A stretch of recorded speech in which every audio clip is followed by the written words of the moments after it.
visi Bung Karno untuk masa depan Indonesia.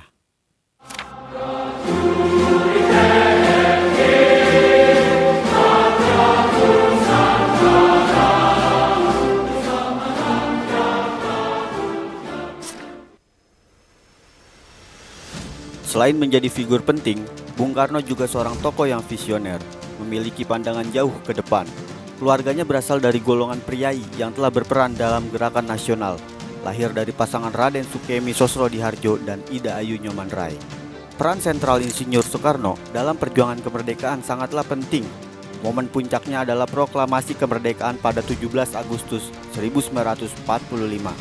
Ia secara resmi mengumumkan berdirinya Republik Indonesia.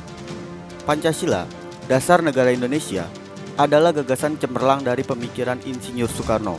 Pemikiran ini menggabungkan nilai universal dengan kearifan lokal, menciptakan dasar yang kokoh untuk persatuan dan kesatuan Indonesia.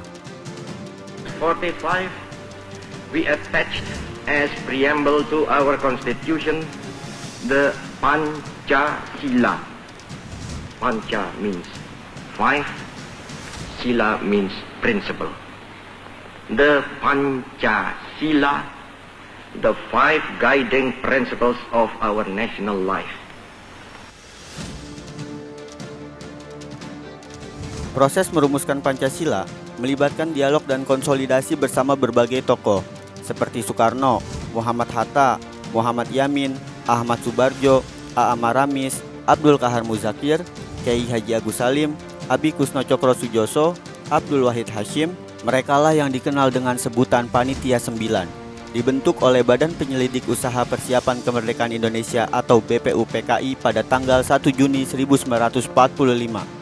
Maka dari itu, BPUPKI membentuk Panitia 9 untuk merumuskan apa saja 5 asas yang akan dituangkan dalam Pancasila. Selain itu juga menampung masukan dari berbagai kalangan dalam rangka penyusunan dasar negara. Sebagai Presiden pertama Indonesia, Insinyur Soekarno memiliki tanggung jawab besar dalam membangun negara yang baru merdeka. Visinya tentang Indonesia sebagai pusat perhatian dunia tercermin dalam kebijakan luar negeri yang aktif dan berdampak.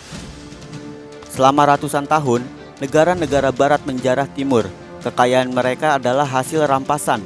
Bagaimana mengimbangi mereka? Bung Karno melihat Barat sebagai satu kesatuan yang memiliki perekat materi yang sangat kuat. Namun seorang visioner melihat di balik fakta. 1 ditambah 1 tidak menjadi 2. 1 ditambah 1 bisa menjadi 11. Maka ia menemukan ide persatuan Asia dan Afrika bersama Jawaharlal Nehru, seorang Perdana Menteri India pada saat itu. Di awal kemerdekaan, Soekarno dan Nehru memang sangat dekat seperti kakak dan adik. Keduanya merupakan tokoh yang menggagas konferensi Asia Afrika dan gerakan non-blok pada tahun 1955. Yang harus diketahui oleh anak muda sekarang, bangsa Indonesia ini didirikan oleh tokoh-tokoh yang cerdas. Contoh, konflik Rusia dan Ukraina adalah bukti realitas dunia modern pasca kejatuhan Uni Soviet, di mana dunia didominasi oleh negara adidaya tunggal. Bung Karno kala itu tersadar betul bahwa nasib bangsa saat itu jauh dari kata layak dan manusiawi. Hal ini disebabkan karena kondisi saat itu Indonesia sedang terjajah oleh kolonialis dan imperialis. Disinilah saat memimpin bangsa, Soekarno memiliki arah kebijakan menjadikan manusia Indonesia sebagai manusia seutuhnya. Harapan besarnya adalah Indonesia akan maju, pendidikan sebagai alat berjuang agar dapat bersaing dengan bangsa-bangsa lain, dengan tetap memegang nilai-nilai kemanusiaan. Sekarang, Indonesia sedang berdiri di persimpangan sejarah. Di satu sisi, konflik global sedang memanas. Tetapi, di sisi lainnya, terbuka kesempatan bagi Indonesia untuk kembali memikul tanggung jawabnya untuk membawa perdamaian dunia. Bye.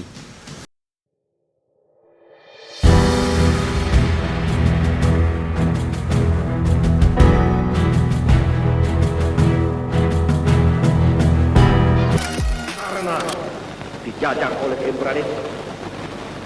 Nah, dari pihak Malaya, dari pihak Singapura, dari pihak Sarawak, dari pihak Brunei, dari pihak Sabah itu datanglah pernyataan-pernyataan kepada kami bahwa mereka itu ingin sekali merdeka. bahwa mereka itu merasa tidak senang di bawah kekuasaan Inggris. Malahan mereka mengutus utusan-utusan datang di sini. Saya sekarang serahkan kembali kepada rakyat Indonesia